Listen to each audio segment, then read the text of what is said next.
On est vraiment sur une approche très humaine. Et ça nous a semblé intéressant, alors que nous évoquons le mur de Berlin à travers une approche artistique, via l'installation de street art, la chute des murs, voilà, d'avoir cette approche de la trace du mur et dans nos imaginaires et dans la géographie de Berlin. Donc je vous propose une petite heure de conférence et suivi d'un échange à l'issue duquel le conférencier ira vite prendre son train. Donc il faudra vraiment s'arrêter à 8h15. Madame la directrice, mesdames, messieurs, d'abord je vous remercie de cette invitation dans votre musée si utile et qui va devenir de plus en plus utile d'ailleurs au fur et à mesure que les générations qui ont connu soit les événements de la Seconde Guerre mondiale, soit la période postérieure, et donc ont bénéficié de la mémoire de leurs parents ou de leurs grands-parents, voire de leurs arrière-grands-parents. Cette mémoire va inévitablement être modifiée par le temps, et d'où l'importance de la pérennité, de l'existence déjà, mais surtout de la pérennité de votre musée.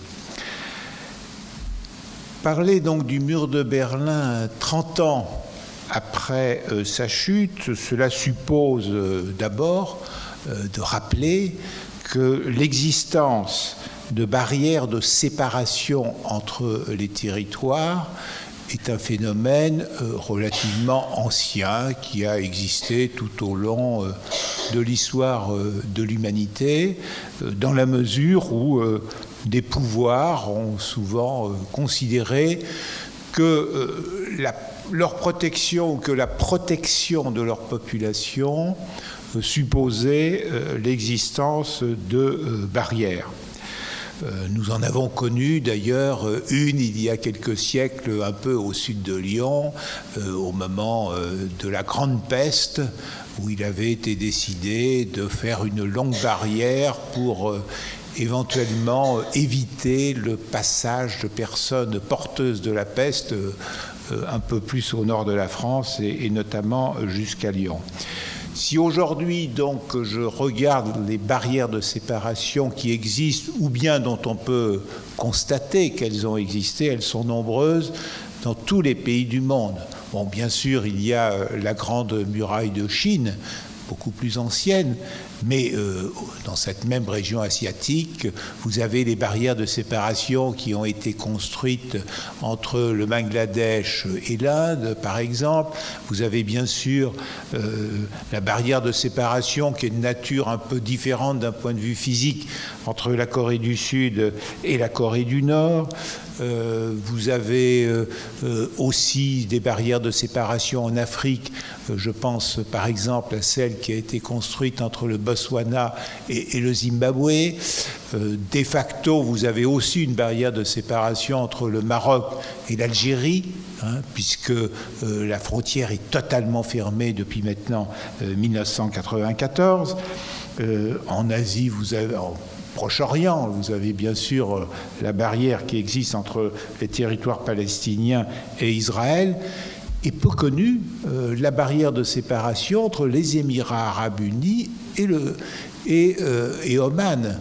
Je l'ai vu physiquement de mes yeux, c'est assez impressionnant, et ça peut paraître assez étonnant, puisqu'a priori, ces deux pays ne semblent pas ennemis. D'ailleurs, ils font tous les deux partie du Conseil de coopération du Golfe. Et ils entretiennent des relations très étroites, notamment à travers, d'ailleurs, l'oléoduc qui quitte, en gros, les Émirats arabes unis pour rejoindre l'océan à travers le sultanat d'Oman. Et puis, bien entendu, la barrière entre l'Arabie saoudite et l'Irak, entre Koweït et l'Irak, sans oublier, bien sûr, des barrières plus proches de nous, comme celle qui sépare en deux Chypre, ou bien sûr, en Amérique, les barrières qui existent entre le Mexique et les États-Unis. Néanmoins, ces barrières, pour moi, ont une nature différente de celle du mur de Berlin, qui présente une situation juridique tout à fait particulière, dans la mesure où les effets juridiques de cette barrière qui a été construite en 1961 ont été annihilés avant même son érection. En effet, il faut rappeler que dès 1949, la République fédérale d'Allemagne qui s'inscrit dans le cadre de ce qu'on appelle une loi fondamentale, mais en fait qui est une constitution. Et cette constitution, dès 1949, précise bien que bénéficient de la nationalité de l'Allemagne non seulement les personnes qui habitent dans l'Allemagne de l'Ouest, mais également les personnes qui habitent dans l'Allemagne de l'Est, et même toutes les personnes qui habitaient dans le Reich allemand tel qu'il était découpé en 1937. Or, cette loi fondamentale, elle va avoir une importance considérable pour la suite, dans la mesure où elle va s'appliquer ipso facto et qu'elle va nier, alors qu'elle n'existe pas encore, l'existence d'une barrière de séparation. Donc le mur de Berlin ne va avoir aucun effet juridique sur la nationalité des personnes, qu'ils habitent d'un côté ou de l'autre du mur de Berlin, puisque juridiquement, ils sont de la même nationalité. Et ceci donc va avoir de l'importance considérable au moment de la chute du mur de Berlin, et notamment au moment de la réunification allemande du 3 octobre 1990, puisque le Bundestag comme le Bundesrat, c'est-à-dire le Parlement de l'Allemagne, n'aura pas besoin de voter un texte pour intégrer juridiquement les populations vivant de l'autre côté du mur, puisqu'en fait, elles auront déjà été à l'avance reconnues comme étant de nationalité allemande, donc pas besoin de discuter, de promulguer un nouveau texte. Donc à mon sens, c'est ce que je voulais préciser en introduction. Là, on a une nature tout à fait particulière dans ce mur de Berlin. Pour aller évidemment plus loin dans la compréhension de ce mur, il me semble nécessaire d'évoquer quelques points que je vais essayer plutôt de résumer pour laisser la place au débat autant que possible. Bon, premièrement, il faut essayer de comprendre qu'est-ce qui a pu conduire à la construction de ce mur. Deuxièmement, je ne sais pas s'il y a des architectes dans la salle, mais quand même, il faudra quand même préciser que le mur de Berlin, c'est beaucoup plus qu'un mur. Et donc, c'est une coupure beaucoup plus rigide, beaucoup plus exigeante qu'un mur. Néanmoins, malgré l'importance, je dirais, architecturale de cette barrière de séparation, eh bien, cette barrière a quand même été, pour pas assez de personnes sans doute, un passe-muraille. Et ce sera mon troisième point. Ensuite, j'évoquerai la mort du mur et comment on est arrivé en fait à cette journée qui s'est traduite donc par l'ouverture du mur. Et je terminerai en précisant que 30 ans après, il y a des éléments qui laissent penser que le mur est toujours présent, et donc je conclurai sur ce phénomène. Que se passe-t-il donc avant la construction du mur ?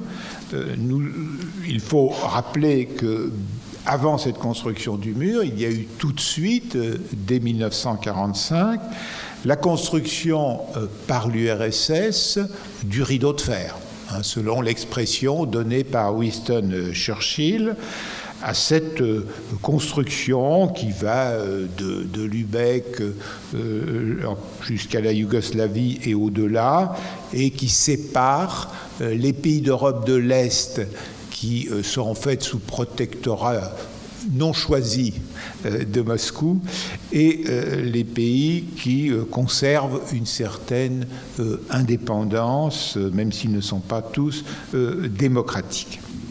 Donc ce rideau de fer va engendrer une coupure en deux de l'Europe.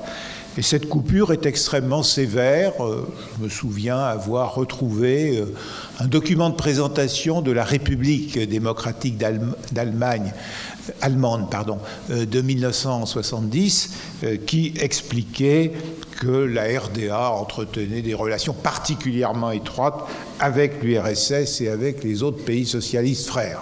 Une façon d'affirmer qu'on ne regardait pas au-delà du rideau de fer. Ce qui va conduire au rideau de fer, c'est d'abord l'échec ou l'arrêt de l'expansionnisme soviétique en 1948. Je vous rappelle qu'en 1948, encore, l'Allemagne est divisée donc en 4 zones d'occupation, France, Royaume-Uni, États-Unis et URSS, avec donc la particularité qu'il en est de même de la ville de Berlin, qui est divisée entre 4 zones d'occupation. Dans ce contexte-là, l'URSS n'a toujours pas souhaité la création d'un État est-allemand. De même que de l'autre côté, il n'y a toujours pas, en 1948, d'État ouest-allemand. L'URSS ne crée pas un État est-allemand, tout simplement parce que l'URSS espère bien continuer sa progression, et notamment s'emparer de Berlin-Ouest, qui est découpé dans 3 zones, anglaises, françaises et américaines, et peut-être d'aller au-delà. Et donc, en avançant des raisons techniques, c'est donc en 1948 que l'URSS va organiser le blocus de Berlin-Ouest en espérant récupérer ce territoire et donc récupérer la totalité du territoire de Berlin. Ce n'est pas seulement pour pouvoir bénéficier d'un territoire supplémentaire et mettre sous sa souveraineté la totalité des territoires de la partie orientale de l'Allemagne, mais c'est aussi parce que récupérer Berlin, cela aurait une forte symbolique, d'autant plus que Lénine avait précisé quelques décennies auparavant « qui tient Berlin, tient l'Allemagne ».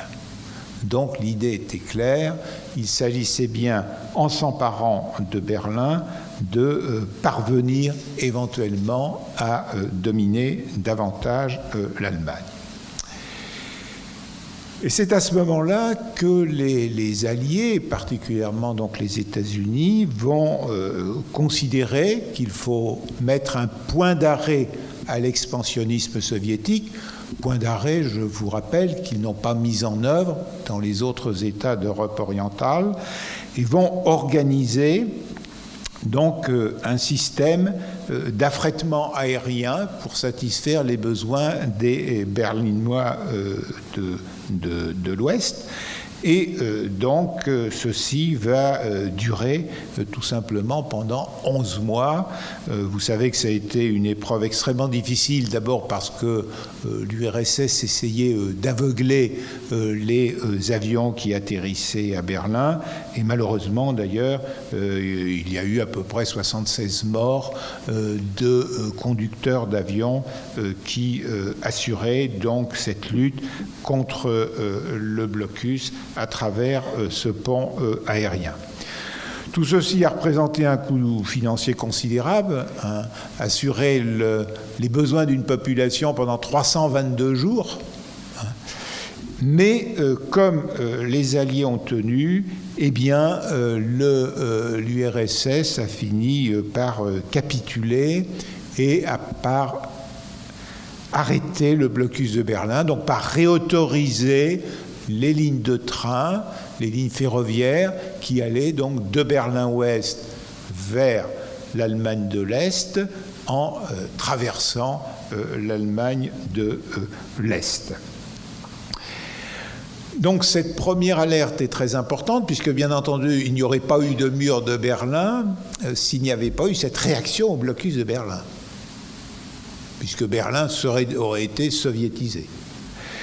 Deuxième élément et fondamental, bien entendu, de la raison explicative de la construction du mur de Berlin, c'est l'attitude des Allemands de l'Est. Les Allemands de l'Est n'apprécient pas tellement le régime liberticide que Moscou a fini par mettre en place donc en 1949, c'est-à-dire la République démocratique allemande. Et donc le résultat, c'est que les Allemands de l'Est vont de plus en plus voter avec leurs pieds. Voter avec leurs pieds, c'est-à-dire en fait partir vers l'Allemagne de l'Ouest, parce qu'ils préfèrent vivre dans un pays où il y a quand même un certain nombre de libertés d'assurer, plutôt que dans un pays qui a un régime qui ne permet pas l'exercice des libertés en question. Et donc nous allons avoir des millions d'Allemands de l'Est qui vont partir vers l'Allemagne de l'Ouest. Par quel chemin ? Essentiellement par Berlin-Ouest. Notamment, tout simplement, parce que le métro entre Berlin-Est et Berlin-Ouest fonctionne. Donc un Berlinois de l'Ouest peut prendre le métro, aller à Berlin-Ouest, et à Berlin-Ouest prendre un avion ou un train pour se rendre en Allemagne de l'Ouest, où, je vous rappelle, il est aussitôt... Alors le mot est inexact, régularisé, c'est-à-dire juridiquement, il n'est pas expulsable. Il est tout de suite accueilli, il est déjuré de nationalité allemande. Et bien entendu, parmi ces Allemands qui partent en Allemagne de l'Ouest, eh bien, ce sont surtout des jeunes actifs. Ce ne sont pas des retraités de 80 ans, mais plutôt donc ceux qui font partie de la population la plus active du pays. Donc le pays est en train de se vider, et donc comme le pays est en train de se vider, le souci des dirigeants d'Allemagne de l'Ouest et de Moscou, c'est d'arrêter l'hémorragie, donc d'empêcher d'autres personnes de partir. Il faut savoir qu'au moment où se termine le mur de Berlin, donc le 13 août 1961, on a déjà 3,6 millions de personnes qui ont quitté l'Allemagne de l'Est, c'est-à-dire plus d'un cinquième de la population. Et en pyramide des âges, comme je vous dis, c'est la population la plus dynamique qui a fui. Donc, le résultat de tout ceci, c'est que le mur de Berlin va être construit. Il va falloir supprimer les communications entre Berlin-Est et Berlin-Ouest. Et donc, nous allons être dans une situation où va être construit donc, ce mur de Berlin. Alors, ce mur de Berlin... son efficacité totale donc entre en jeu à une date qui n'est pas choisie au hasard, le 13 août 1961, c'est-à-dire à une date où l'on est un week-end estival du mois d'août, où les chefs d'État sont en vacances, sans doute leurs meilleurs collaborateurs aussi, et qu'il y a juste dans les cabinets des présidents quelqu'un pour assurer les affaires courantes. La date n'est pas choisie au hasard, ce qui fait que ça permet effectivement de mettre devant le fait accompli beaucoup plus les autorités de l'Ouest que si on avait choisi une date à une autre période de l'année. Alors l'argument, il est simple. L'Allemagne de l'Est dit ça m'a été demandé par le pacte de Varsovie. Et deuxièmement, c'est un mur de protection antifasciste. Donc ça va empêcher les fascistes de l'Ouest de venir à l'Est, ce qui évidemment n'est pas le cas. Donc ce mur est réalisé, mais je voudrais insister dans mon deuxième point pour préciser que ce mur est plus qu'un mur. Il est plus qu'un mur, d'abord parce que à côté du mur, nous avons tout un ensemble d'installations pour empêcher tout passage de Berlin-Est à Berlin-Ouest. il n'y a pas moins de 8 installations parallèles au mur stricto sensu, plus un réseau de lampes, plus une route pour que les patrouilles circulent.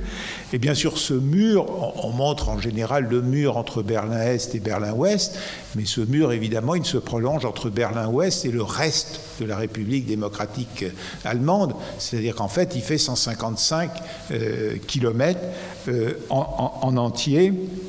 Et donc, ça veut dire la fermeture des réseaux de communication ferroviaires et métropolitains entre Berlin-Est et Berlin-Ouest.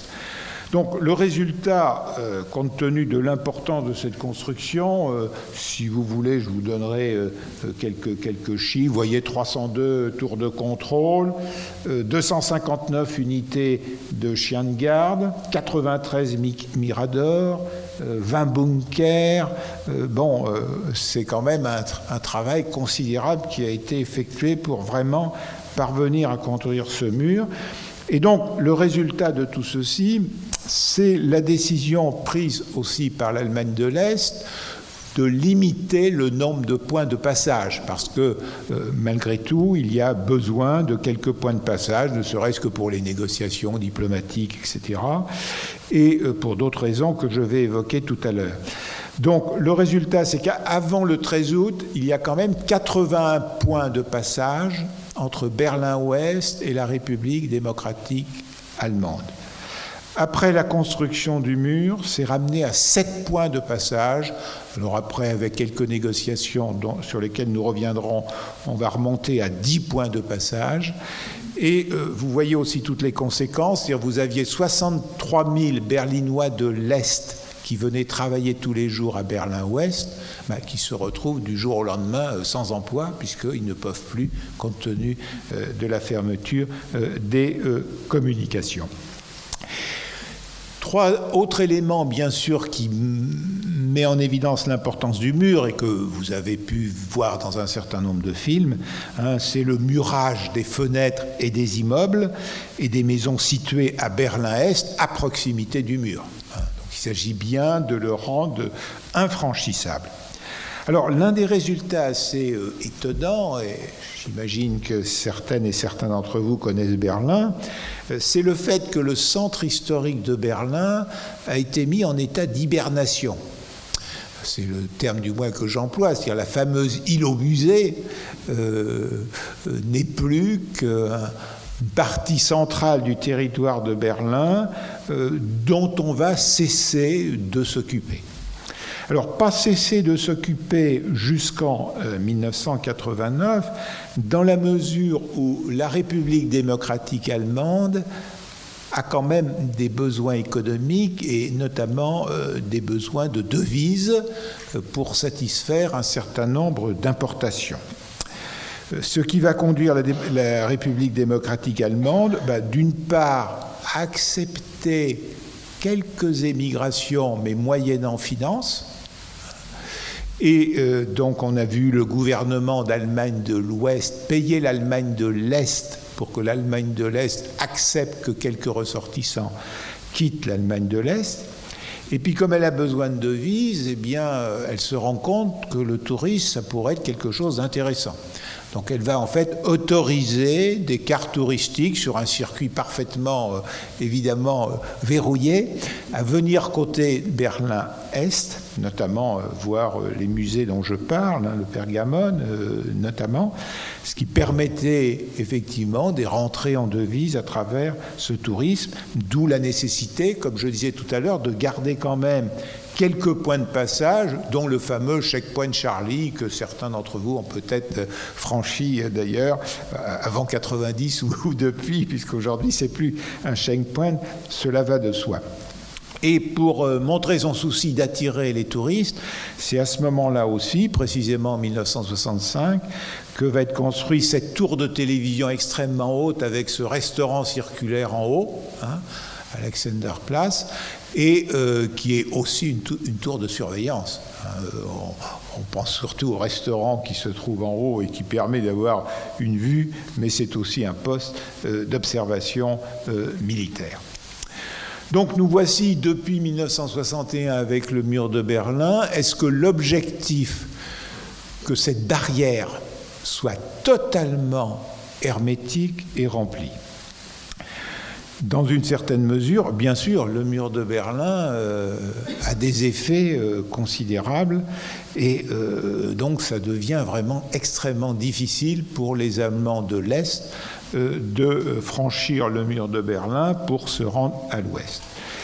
Néanmoins, nous avons eu d'août 1961 jusqu'en 1989 un peu plus de 5000 Allemands de l'Est qui ont réussi à franchir le mur de Berlin. Alors avec des moyens variés. Bon, il y a ceux qui tout simplement ont escaladé l'ouvrage et qui ont eu la chance que parfois des militaires est-allemands ne leur tirent pas dessus, parce que malheureusement il y en a qui ont été tués aussi. Vous voyez leur tombe notamment à côté du Reichstag. C'est d'ailleurs extrêmement émouvant et impressionnant, puisqu'on voit qu'encore début 1989, des jeunes Est-Allemands ont été tués en voulant franchir le mur de Berlin. Je ne sais pas si certains d'entre vous ont vu ces tombes. Il y a quelques tombes là, vous voyez, près de la porte de Brandebourg. Et donc, nous avons, donc je parlais franchir le mur de Berlin en l'escaladant. Il y a ceux qui ont essayé, qui ont construit des souterrains aussi, qui ont réussi à s'échapper. Il y a ceux qui ont fui à la nage par la Spree. Enfin, donc, des choses un petit peu rocambolesques, parce qui montrent bien, si vous voulez, la volonté de quitter un régime liberticide. Et parmi ceux qui ont été tués, il y a aussi celui qui a tenté avec un ballon en plastique de passer de l'Est à l'Ouest. Malheureusement, on lui a tiré dessus et il est mort. Et là, nous sommes en février 1989. Donc, nous sommes dans une situation où nous avons quand même parfois quelques policiers ou militaires de l'Est qui détournent les yeux. Et puis, nous avons aussi parfois des militaires de l'Est qui eux-mêmes désertent. Donc le total de tout ceci, ça fait à peu près 5000 personnes, ce qui est quand même très peu par rapport aux 3 600 000 qu'il y avait eu précédemment avant la construction du mur. Donc il est clair que le mur, il a des effets considérables. Est-ce que les effets de ce mur vont être durables ? Et est-ce que ce mur va finalement disparaître, et plutôt pourquoi ? Et donc, je vous propose d'en arriver au troisième point qui permet en fait d'expliquer pourquoi le mur de Berlin s'est effondré dans les conditions que tout le monde connaît. En réalité, au fil des années, le régime communiste d'Allemagne de l'Est ne parvient pas à satisfaire sa population. Et l'insatisfaction ne fait que croître. Et donc, les Allemands de l'Est souhaitent de plus en plus quitter leur pays pour essayer de rejoindre l'Ouest. C'est devenu presque impossible, sauf à prendre des risques lourds via le mur de Berlin. C'est quasiment impossible à travers le rideau de fer, dans la partie du rideau de fer qui sépare l'Allemagne de l'Est de l'Allemagne de l'Ouest. Et donc, les Allemands de l'Est se mettent à imaginer d'autres possibilités pour échapper au régime liberticide. Et donc, nous arrivons au printemps 1989, et donc un certain nombre d'Allemands de l'Est décident non plus de voter avec leurs pieds, mais de voter avec leur Trabant. Leur Trabant, c'est la marque, vous vous rappelez que Trabant, c'est la marque de voiture qu'achètent les habitants d'Allemagne de l'Est.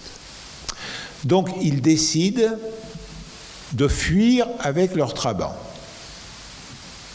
Ils ne peuvent évidemment pas traverser le mur de Berlin avec leurs trabants, ni traverser le rideau de fer entre l'Allemagne de l'Est et l'Allemagne de l'Ouest. Et donc, ils décident de prendre leurs trabants, de traverser la Tchécoslovaquie, puisque, évidemment, la Tchécoslovaquie existe encore en 1989, d'arriver en Hongrie et de se présenter à la frontière entre la Hongrie et l'Autriche. Et au fil des jours, nous avons donc des milliers de trabants qui se trouvent à cette frontière qui est évidemment fermée comme l'ensemble du rideau de fer. La logique antérieure aurait voulu que le gouvernement hongrois envoie l'armée pour manu militari obliger ces Allemands de l'Est à retourner en Allemagne de l'Est. Mais le gouvernement hongrois, bien que communiste, s'est rendu compte qu'une telle opération militaire se traduirait par un nombre de morts considérable, compte tenu du caractère extrêmement décidé de ces Allemands de l'Est à ne pas retourner dans un pays communiste. Plus éventuellement la complexité, puisqu'ils avaient traversé la Tchécoslovaquie entre-temps. Donc en plus, la Hongrie, évidemment, n'a pas de frontière commune avec l'Allemagne de l'Est. Donc les militaires hongrois qui se seraient emparés de ces Allemands de l'Est ne pouvaient même pas aller les remettre à la frontière à des militaires est-allemands, puisqu'il n'y a pas de frontière commune.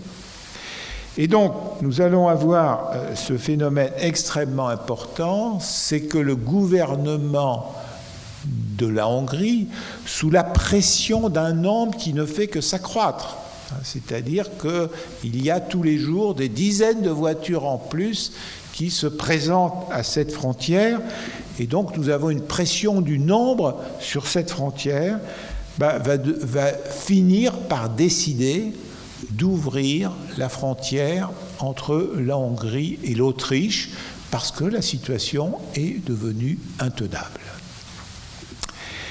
Et donc, à partir de ce moment-là, les Allemands de l'Est peuvent quitter leur pays et regagner l'Ouest via la Tchécoslovaquie et via la Hongrie. Et donc, vous voyez qu'à partir de ce moment-là, le rideau de fer a perdu son efficacité. Parce que le rideau de fer, si vous voulez, c'est comme une chaîne que vous avez autour du cou. Si vous avez un maillon qui saute, c'est toute la chaîne qui saute. Donc à partir de ce moment-là, et précisément, puisque c'est le 10 septembre 1989 que les gouvernements hongrois et autrichiens ont acté l'ouverture définitive de la frontière entre l'Autriche et la Hongrie, eh bien, les possibilités de passer de l'Est à l'Ouest sont réelles, sont effectives, et donc il est absolument certain que le mur de Berlin va tomber, puisqu'il est doublé en quelque sorte, son inefficacité, il est contourné, donc il devient inévitablement inefficace. La seule question que l'on peut se poser, c'est à quelle date exactement il va tomber. Mais c'était absolument certain qu'il allait tomber. Ce qui fait la différence, néanmoins, c'est la symbolique, c'est-à-dire la symbolique du mur par rapport à la symbolique des barbelés du rideau de fer entre la Hongrie et l'Autriche, et deuxièmement, l'importance des journalistes. C'est-à-dire qu'il n'y avait pratiquement pas de journalistes pour photographier la coupure des barbelés entre la Hongrie et l'Autriche.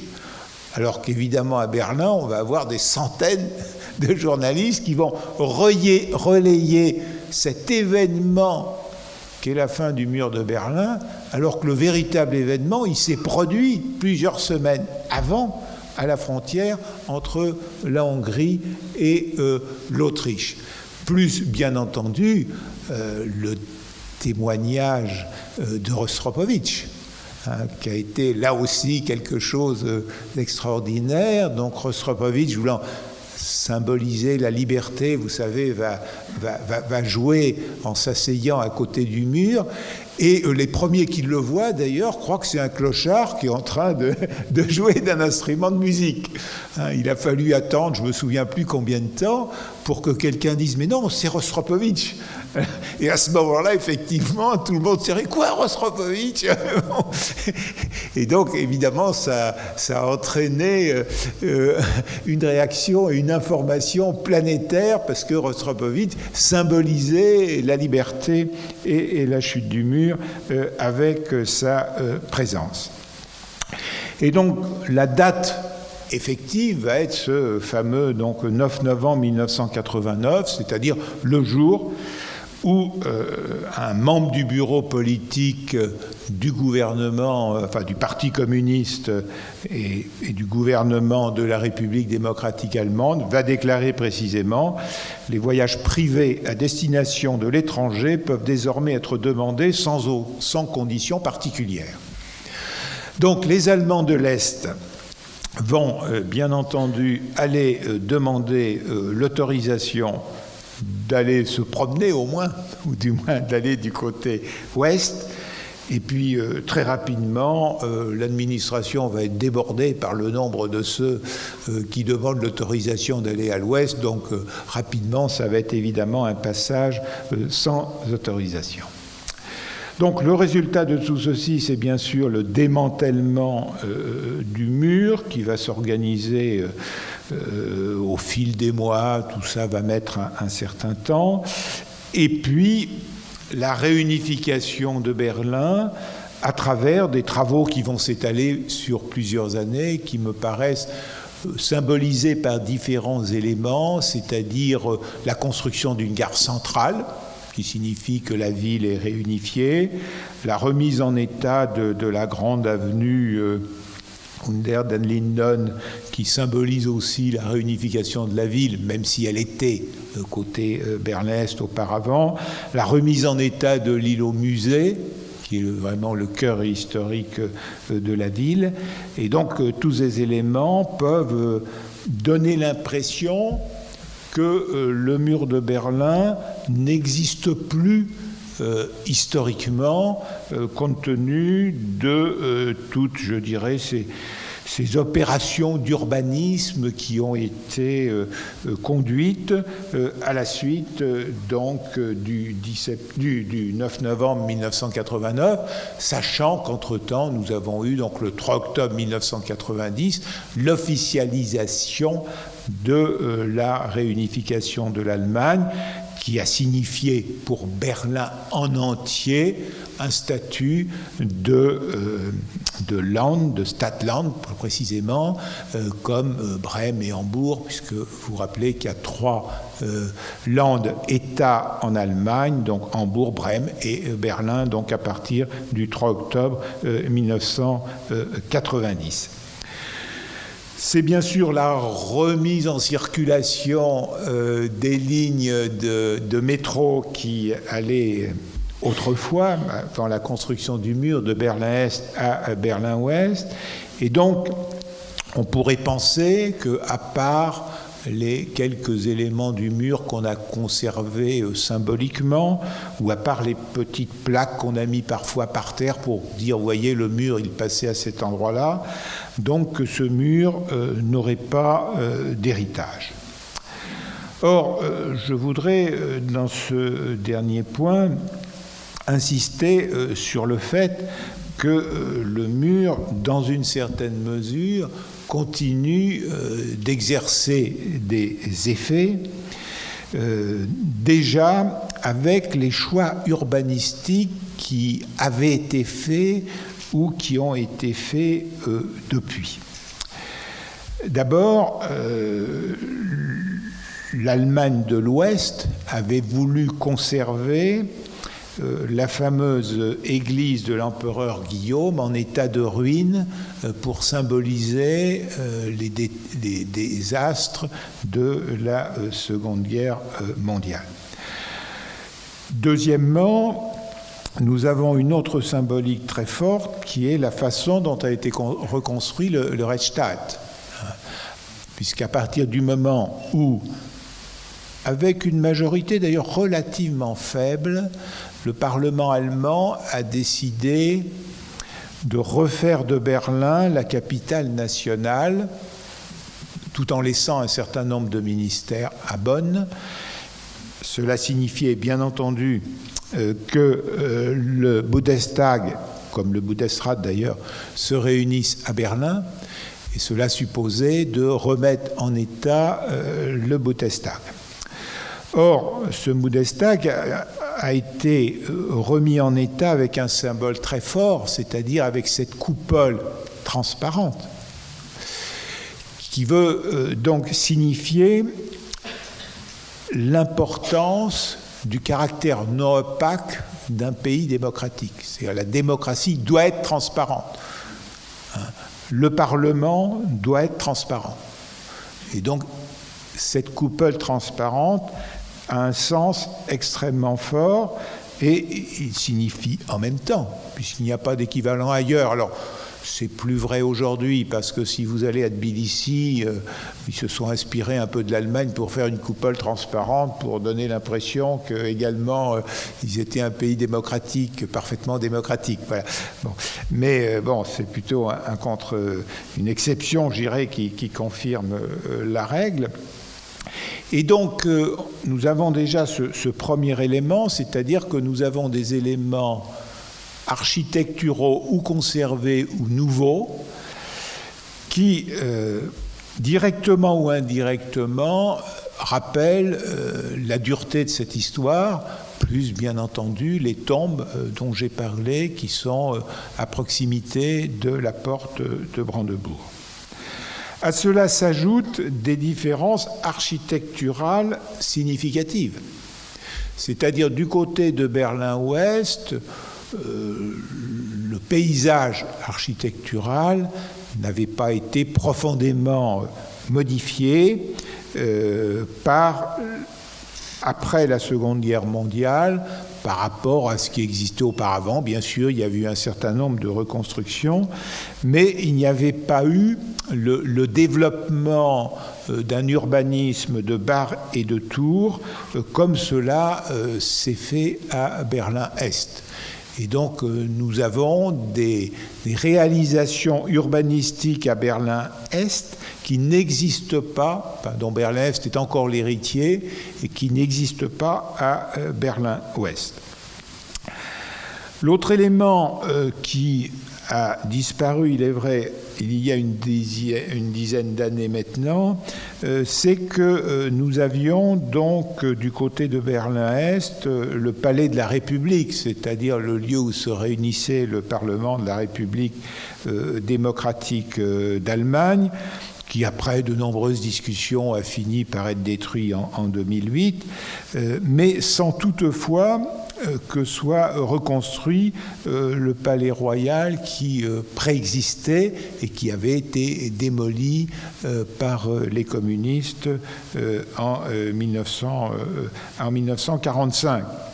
Donc nous avons un autre élément de forte différence, c'est-à-dire qu'à Berlin-Ouest, vous pouvez regarder un petit peu partout, vous ne verrez pas de statuaire représentant Marx ou Lénine, voire Staline.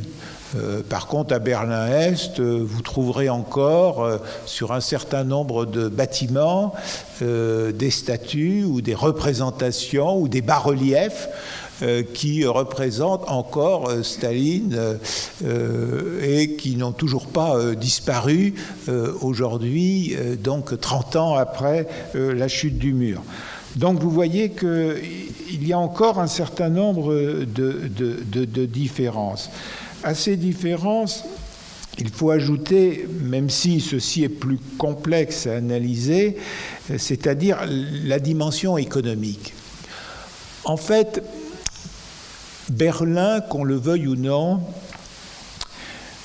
continue de connaître les effets de l'héritage de l'économie que Berlin avait connue jusqu'en 1990.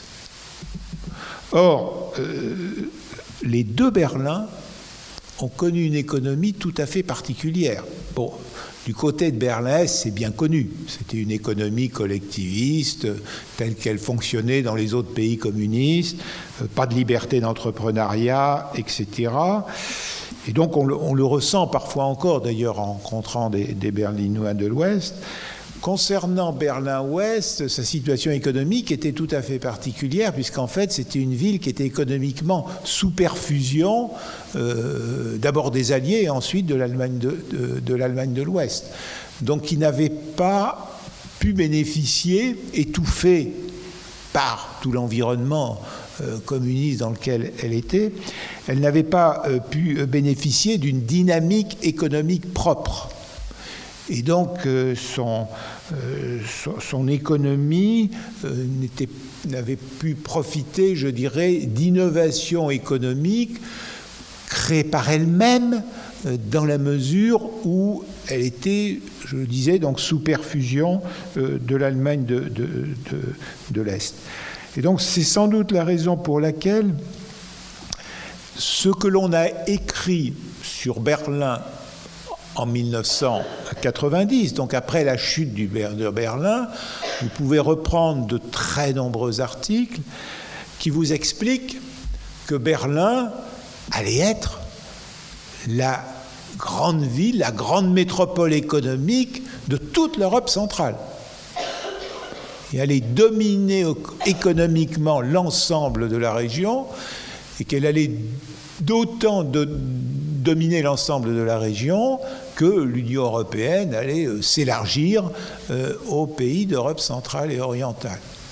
Or oui, Berlin est devenue une ville importante, mais jamais avec l'intensité de ce qu'on avait imaginé à l'époque.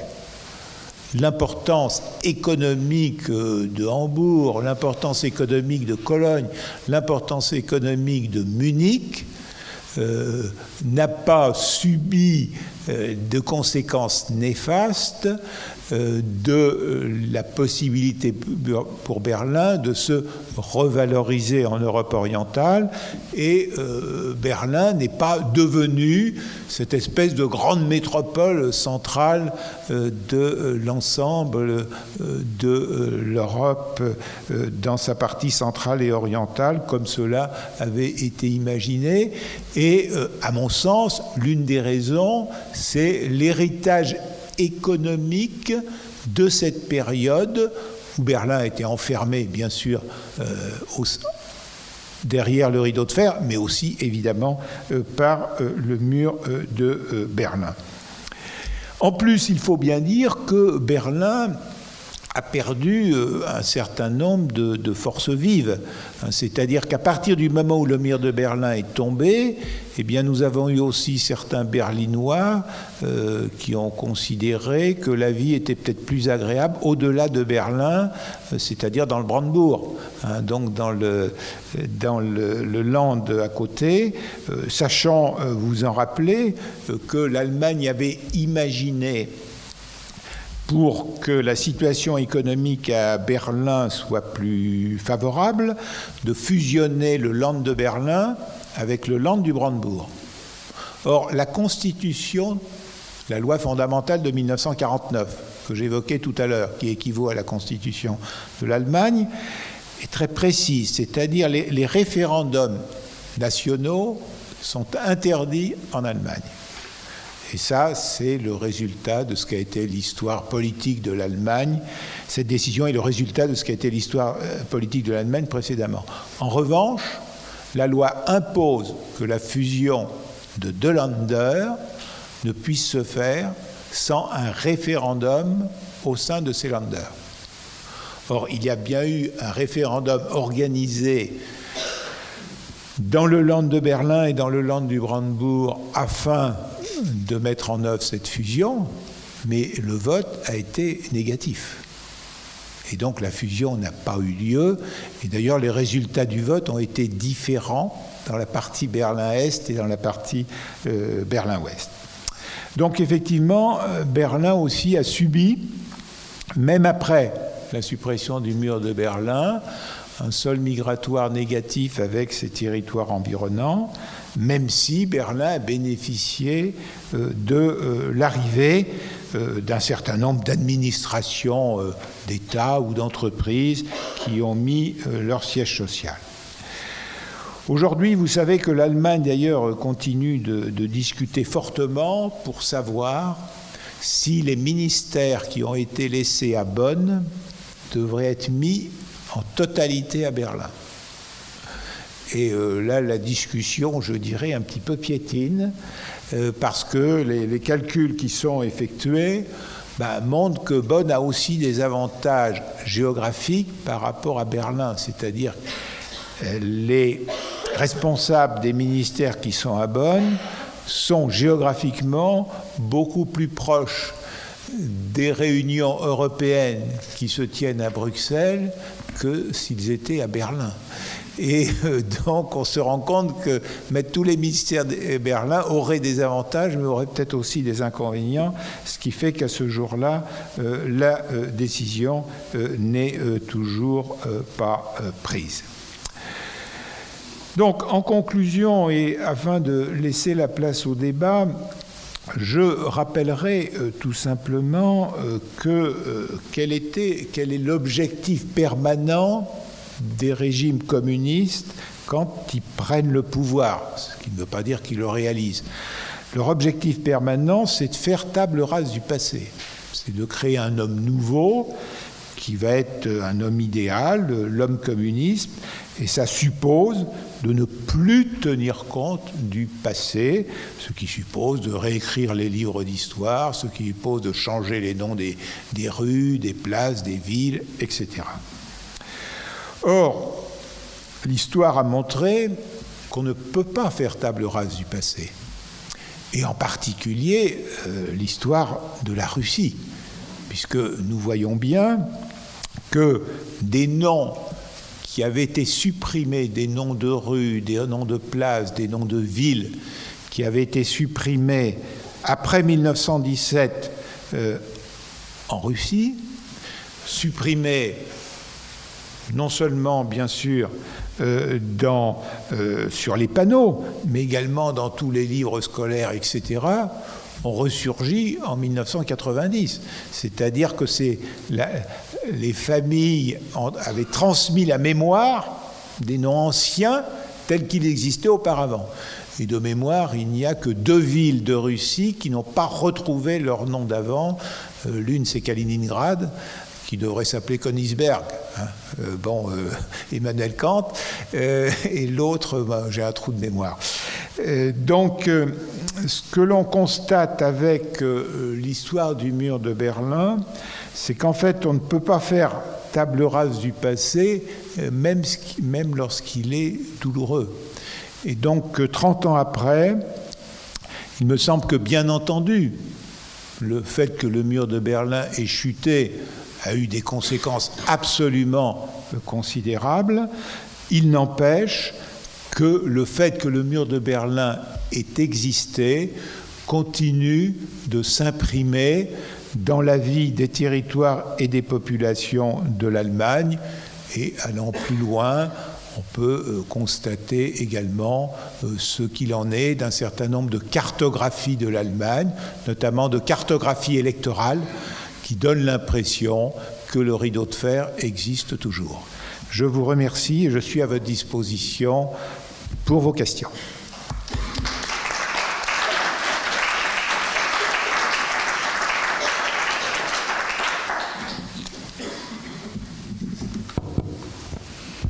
Alors, ce qui est assez paradoxal, c'est que finalement, ce mur, il a été debout 28 ans et ça fait 30 ans qu'il est tombé.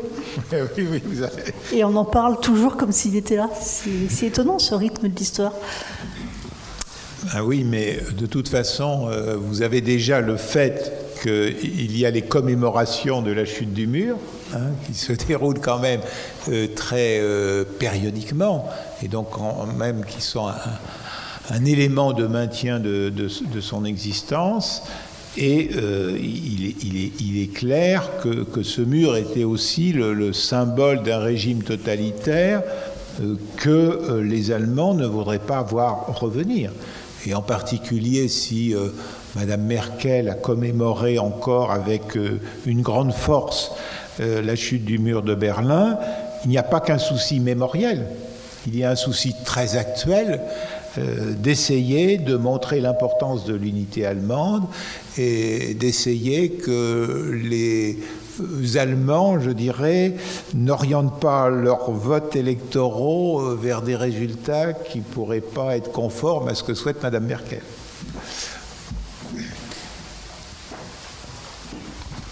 Oui, juste une remarque avant de poser ma question. La symbolique du mur de Berlin, elle a généré le voyage d'un président des États-Unis, oui, qui a son célèbre Ich bin ein Berliner. Oui. Moi, la question, elle est purement pratique. Est-ce qu'on sait combien a coûté ce mur? Quelle est la durée de construction? Je pense que les Russes devaient être derrière pour financer. Et d'une manière plus large, quelles étaient les réactions des dirigeants occidentaux de l'époque par rapport à la construction du mur? Merci. Alors, je vais essayer de répondre à votre question en vous remerciant d'avoir rappelé la formule de Kennedy qui symbolisait et qui voulait dire on est prêt à refaire un pont aérien s'il y avait un nouveau blocus du mur. Donc, c'est effectivement une parole tout à fait essentielle.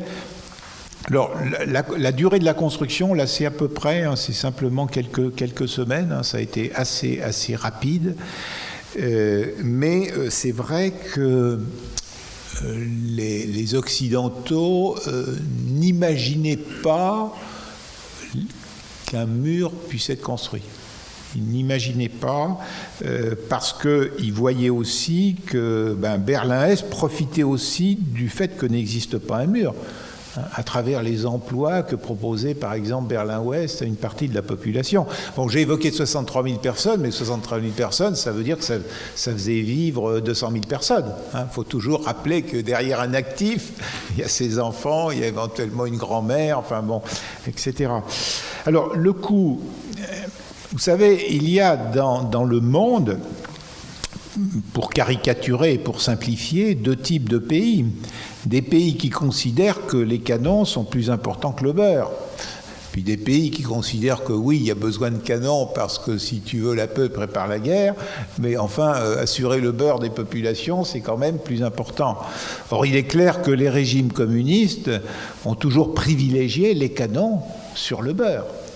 Et donc ont toujours connu un surinvestissement considérable en matière de canons. Donc moi je vous dirais, le mur de Berlin, oui, il a coûté cher. Il a coûté cher aussi en fonctionnement, parce que ça fait quand même beaucoup de policiers et de militaires pour assurer sa sécurité.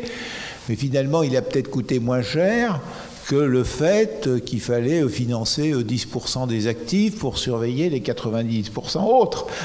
Bon, donc, toutes les polices parallèles existant dans le pays. Donc, si vous voulez, c'est véritablement c'est un choix politique. Et comme c'est un choix politique, je pense que, vous l'avez très bien dit d'ailleurs dans votre question, ni le parrain soviétique de l'Allemagne de l'Est, ni l'Allemagne de l'Est n'ont regardé à la dépense. L'objectif, c'était de le construire, quel qu'en soit le coût. Puisque sinon, au rythme où se faisait l'hémorragie démographique de l'Allemagne de l'Est, le gouvernement d'Allemagne de l'Est allait se trouver devant un énorme problème, c'est-à-dire qu'il risquait de ne plus avoir de peuple à diriger, ou du moins qu'une population très âgée qui se considérait trop âgée pour encore déménager. Donc c'est quand même extrêmement embêtant de ne plus avoir de peuple à commander. Donc à ce moment-là, eh bien, tous les moyens sont bons et l'un des moyens qui a été utilisé, c'est le mur de Berlin, quel qu'en soit le coût. Les réactions Ah oui, alors les réactions, eh bien écoutez, effectivement, les réactions, elles ont été extrêmement faibles. Hein. C'est pas la première fois que les réactions de l'Occident ont été relativement faibles. Alors d'abord parce qu'il y a cette période du 13 août que je rappelais. Hein. Donc disons qu'ils ont été mis devant le fait accompli. Ils ont été mis devant le fait accompli, mais déjà, il faut bien reconnaître que les réactions avaient été extrêmement modestes lors des événements de 1953, puisque je vous rappelle qu'en 1953, les Allemands de l'Est se sont soulevés contre leur régime communiste. Les réactions ont été extrêmement faibles en 1956, quand les Hongrois se sont soulevés contre leur régime communiste. Donc, je dirais, on était déjà habitués, si je peux me permettre ce mot, et je le mets entre guillemets, à avoir des réactions extrêmement limitées. En plus, il ne faut pas oublier que ce qui limitait les réactions, notamment dans nos pays européens de l'Ouest, c'est que nous avions quand même dans tous nos pays des partis politiques et des mouvements qui soutenaient très lourdement les régimes communistes. Et donc, inévitablement, ceci, dans les rapports de force politique internes, en Italie et en France notamment, ça jouait de façon significative pour ne pas encourager nos dirigeants à réagir plus durement face à l'érection du mur de Berlin. Oui, en fait, moi je suis étonnée par la lenteur de la réaction entre le moment... Enfin, ils ont perdu 3 600 000 personnes, oui. Et entre 48 et 61, oui. Ils ont été un petit peu lents, non?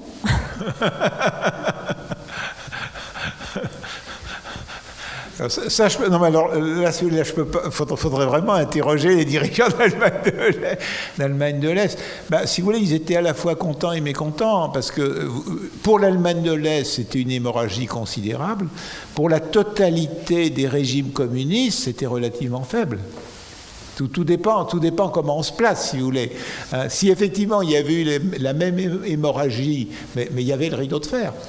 En Tchécoslovaquie, en Hongrie, en Roumanie, en Bulgarie, dans les pays baltes, etc., à Kaliningrad, etc., je pense qu'effectivement, oui.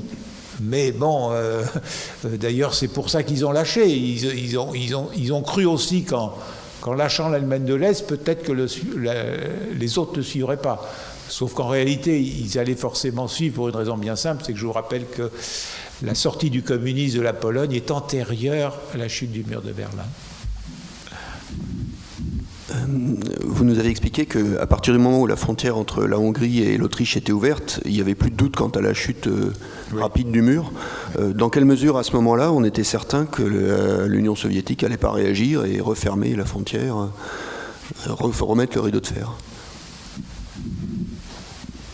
Non, mais à partir du moment, si vous voulez, où c'est le gouvernement hongrois communiste qui a pris la décision d'ouvrir. Donc il aurait fallu, normalement, n'oubliez pas quand même que ce n'étaient pas des États indépendants, mais que ces démocraties populaires, comme on les appelait d'Europe de l'Est, étaient totalement dépendantes de Moscou. Hein. Donc, clairement, il aurait fallu, si vous voulez, que Moscou réagisse extrêmement rapidement. Or, le temps de réaction de Moscou, ça aurait été quoi? Ça aurait été faire un petit peu ce qu'ils ont fait en Hongrie en 1956. Enfin, je veux dire, le temps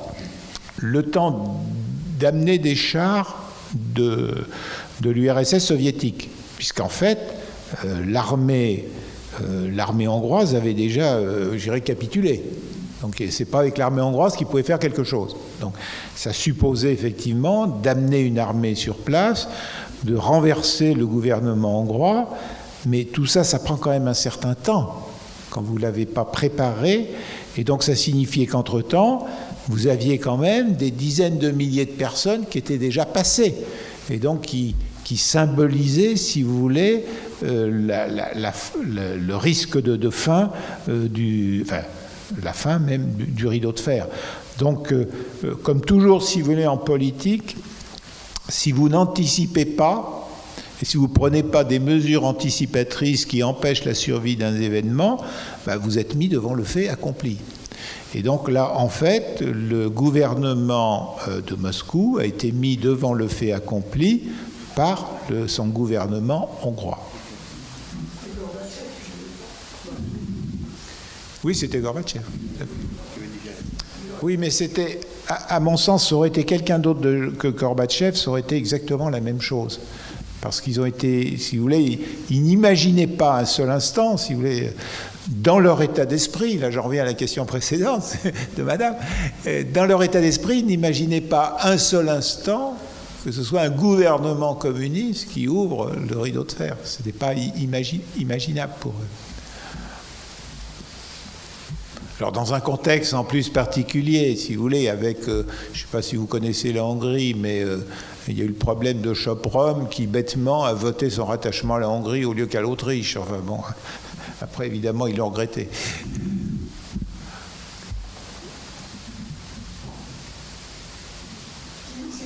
Qui était le chef d'État de la Hongrie? Bon, là j'ai un trou de mémoire, vous allez le retrouver facilement, ou quelqu'un s'en rappelle par cœur. Voilà, c'est ça, Janusz Kadar.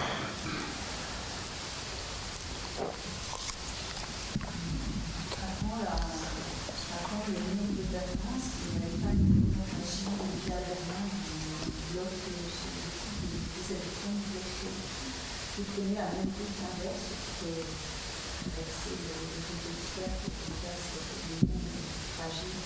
Ah, ce sont les 3,6 millions dont... Enfin, non, c'était uniquement de l'Allemagne de l'Est. Bon, on a eu, disons qu'on a eu une fuite significative en 1956 des Hongrois. Bon, on considère qu'il y a à peu près 200 000 Hongrois qui ont pu quitter la Hongrie. Mais là, on est dans une toute autre logique. C'est-à-dire qu'effectivement, donc les Hongrois se soulèvent. Vous voulez mater le soulèvement de la Hongrie. Et vous voulez reprendre le pouvoir sur la Hongrie. Vous avez tout intérêt à ce que vos opposants partent à l'étranger, qu'ils soient plus présents ici pour pouvoir se mobiliser sur place.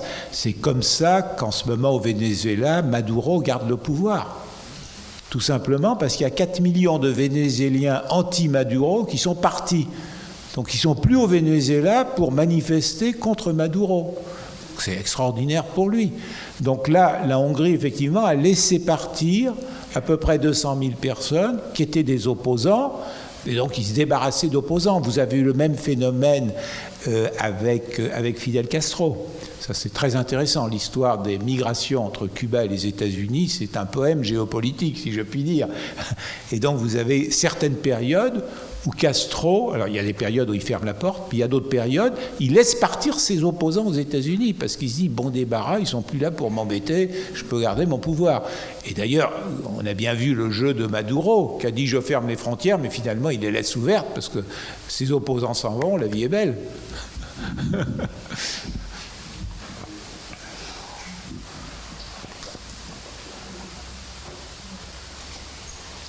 Globalement, qu'est-ce que vous pensez de cette frénésie actuelle du champ, notamment entre le Mexique et les États-Unis, la Hongrie aussi pour empêcher le passage des migrants, et on voit un peu cet impact, on a l'impression, est-ce que ça vraiment, quand on voit l'histoire, parce que finalement on se rend compte que ces murs au bout d'un moment ils servent peut-être à quelque chose pendant... Enfin, l'historien vous dit... Et puis après, oui. ça ne sert plus à rien. Et ça, alors, aux États-Unis, quand on voit l'argent aussi qu'ils mettent là-dedans, c'est pas... Alors, penser que c'est une frénésie actuelle, c'est un petit peu... Moi, ça me paraît, d'un point de vue historique, tout à fait excessif. Non, mais on est toujours dans des rapports géopolitiques où des pouvoirs considèrent que leurs intérêts va les pousser à un moment donné à prendre une décision vis-à-vis de leur relation avec l'étranger. Donc un jour, effectivement, ça va être, comme vous dites, Trump qui n'a absolument pas construit le mur. Je vous rappelle quand même que le mur entre le Mexique et les États-Unis, ça fait des décennies qu'il existe. Le seul objectif de Trump, c'est de le prolonger. Mais il existe déjà sur des centaines de kilomètres depuis très très longtemps.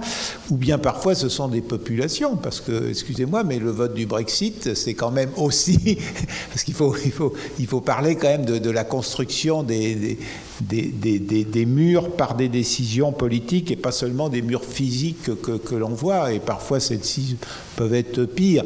Est-ce que la façon dont les immigrés sont traités en Arabie Saoudite, est-ce que c'est pas un mur entre les nationaux et les immigrés, etc. Donc je pense qu'il n'y a pas de... Je crois que ce serait une erreur de penser qu'il y a une frénésie actuelle en la matière. Ce qui est sûr, en revanche, c'est qu'effectivement, on préférait une planète beaucoup plus fraternelle que ce qui existe. Mais bon, le spécialiste de géopolitique, bon, il étudie les rapports de force. Et il sait bien que, bien entendu, les rapports de force, c'est pas fait de morale. Il peut déplorer de très nombreuses décisions géopolitiques prises ça et là. J'évoquais tout à l'heure la fermeture de la frontière entre l'Algérie et le Maroc, qui est une catastrophe totale pour le développement du Maghreb, hein, par exemple.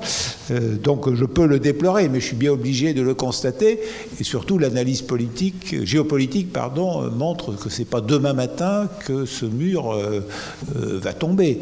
De même qu'il existe un mur dont j'ai pas parlé dans le Sahara occidental, qui est d'ailleurs lié au premier dont je viens de parler. Donc effectivement, quand on est partisan de la fraternité humaine, il est bon d'agir pour qu'elle puisse se développer, mais ça suppose, à mon avis, une étude plus approfondie des rapports de force pour justement déployer des arguments et des politiques permettant de meilleurs échanges entre les populations. Et par exemple, je trouve qu'on ne dit pas assez, par exemple, la différence majeure qui peut exister entre l'Union du Maghreb arabe, avec justement cette frontière fermée, et la communauté des États d'Afrique occidentale, qui n'est pas parfaite, hein, rien n'est parfait dans ce monde, mais qui néanmoins a instauré un passeport commun et donc a des règles de fraternité 100 fois plus étroites que ce qui existe avec l'Union du Maghreb arabe. Donc c'est ce genre de différence, à mon avis, qu'il faut mettre en évidence. De même, il faut mettre en évidence que même si l'association des nations du sud-est asiatique, l'ASEAN, n'est pas parfaite, il y a quand même un certain nombre de décisions qui ont été prises dans le cadre de cette association qui me semblent aller dans le sens d'une meilleure fraternité et qui d'ailleurs ont concouru à un meilleur développement des pays en question.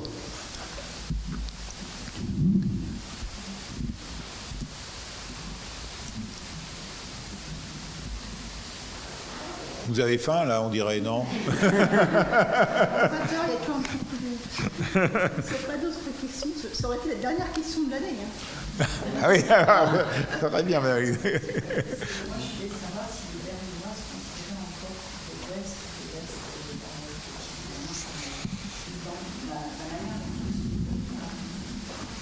Alors, si vous voulez, le temps finit par faire son œuvre, hein, mais moi j'ai encore des souvenirs pas très anciens à Berlin, où le choc était extraordinaire. C'est-à-dire que selon que vous étiez dans un restaurant de Berlin-Est ou Berlin-Ouest, je veux dire, le serveur avait un tempérament totalement différent. C'est-à-dire, d'un côté, on avait un serveur qui manifestement avait été écrasé par le régime communiste pendant des années et qui donc avait des habitudes un peu introverties, on va dire, ce qui n'était pas quel Berlin-Ouest où le serveur était beaucoup plus cordial, prêt à parler, etc., etc.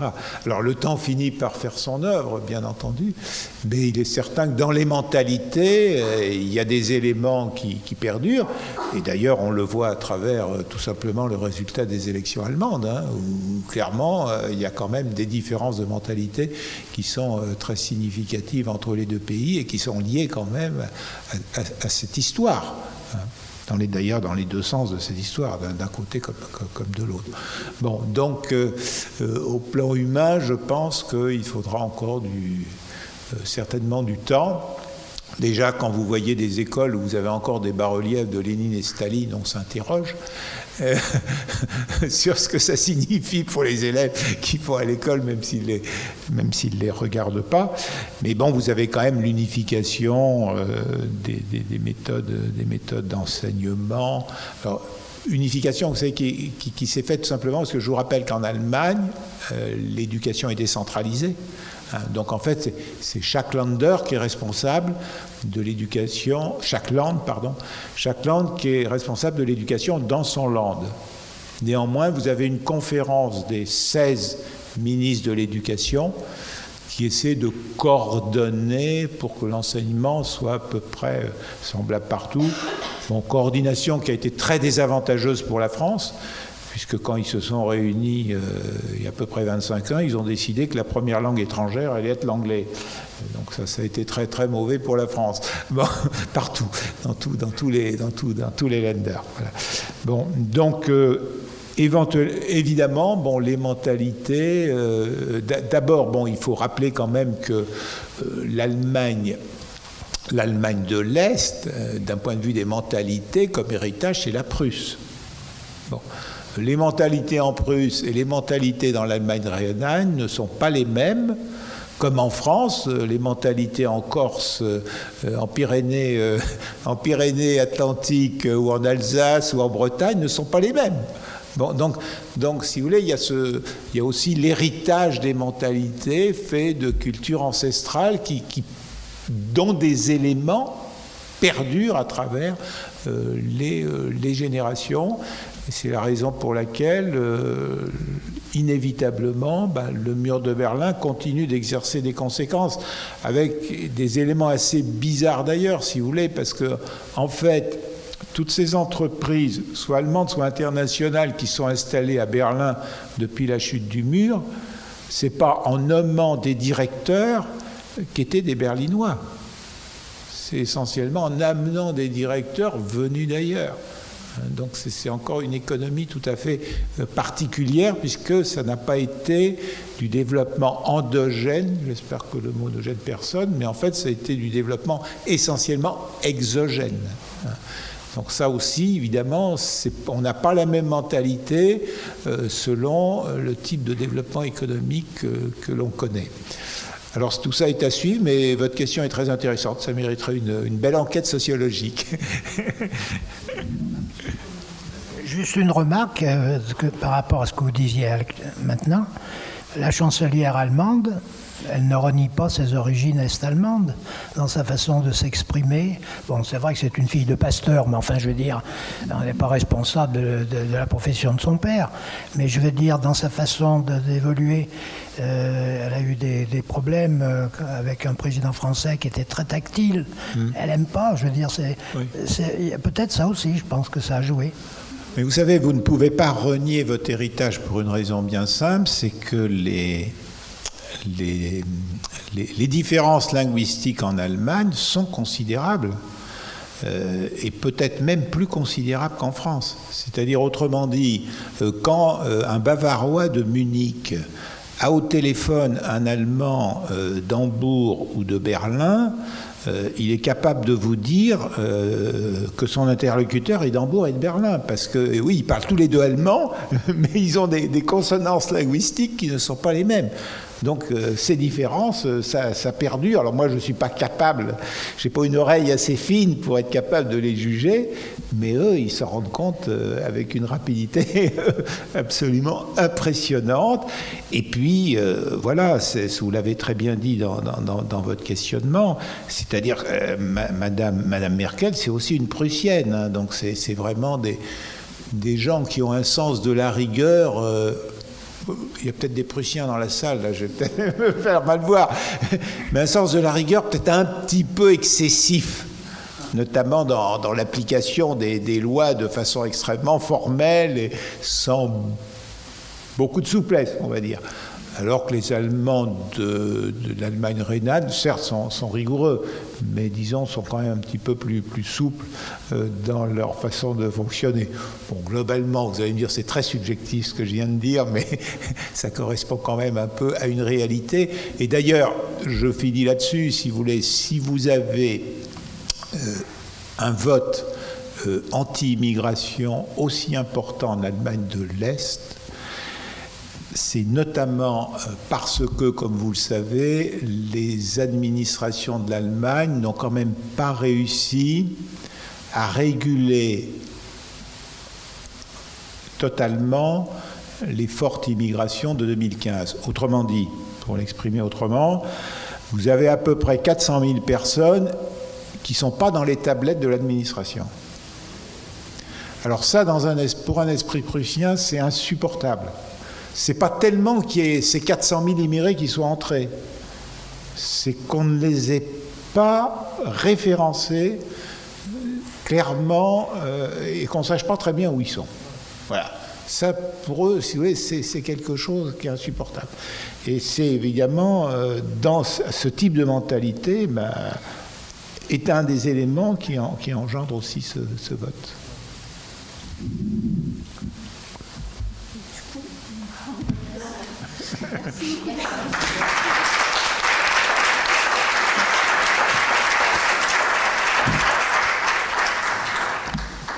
Voilà.